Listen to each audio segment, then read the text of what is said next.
Become a B-17 crewman as you navigate the skies in this battle-ready hoodie from Simple History. Support the show by clicking the link in the description to grab our latest design, limited time only. B-17 Ball Turret Gunner. Dangerous jobs in history. World War II. The B-17 Flying Fortress was one of the most formidable aircraft of World War II. This mighty strategic bomber largely contributed to crippling the German war industry by delivering more than a third of all bombs dropped on German soil during the war. Besides its great bombing potential, the B-17 was equipped with so many defensive machine gun emplacements that it really looked like a flying fortress. However, the fortress did not provide enough protection for the crew inside. Flying a B-17 was a very risky job since they were huge, slow, and therefore easy targets for enemy aircraft and anti-aircraft defenses, who always marked them as primary targets. If the plane was hit, there was little chance that all of the 10-man crew could bail out. This was primarily the reason for the high casualty rates of bomber crews during the war. Out of the entire crew, the most endangered were the machine gunners housed in overexposed emplacements. One emplacement in particular carried the greatest risk, the position of the underbelly ball turret gunner. Ball turrets were originally not part of the B-17's defense system.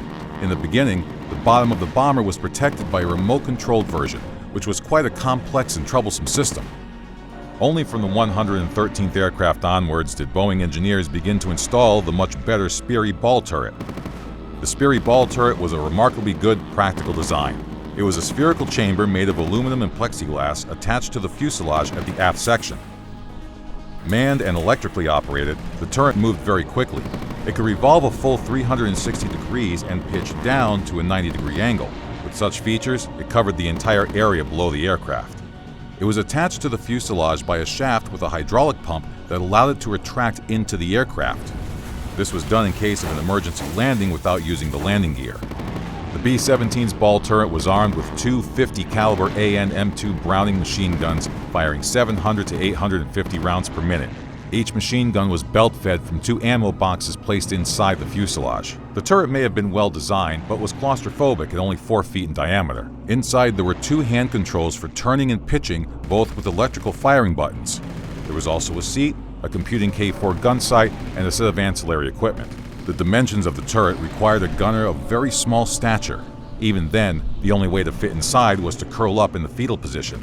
The gunner was in such a position that he had to aim through the sight between his knees. In this highly uncomfortable position, the gunner used both his hands to control the movement of the turret and feet to adjust the sight. Spending hours in this position at very low temperatures was difficult as it was, on top of the task of swiveling around in combat and focusing on shooting enemy aircraft. It took a lot of guts to enter the turret and face the enemy in the skies. Entering the weapons system was conducted from inside the aircraft. The entry hatch was positioned opposite the machine guns. In order to open it, the gunner had to manually turn the turret until the hatch was positioned inside the aircraft. It was never manned during takeoffs and landings for safety reasons, only when the aircraft was in the air. Even then, the gunner had to be careful. Entering the turret consisted of several predefined steps, and if the gunner failed to follow these orders, it led to injuries and even fatal accidents. Outside the turret, the gunner was completely exposed to enemy fire, especially since most of the fire was coming from below. Fighter planes attacking a bomber preferred doing it from below, as this section of the bomber was the least protected. Additionally, anti-aircraft fire was also coming from below. The shell of the turret was made of aluminum and plexiglass and provided absolutely no protection against machine gun ammunition and anti-aircraft grenade shrapnel.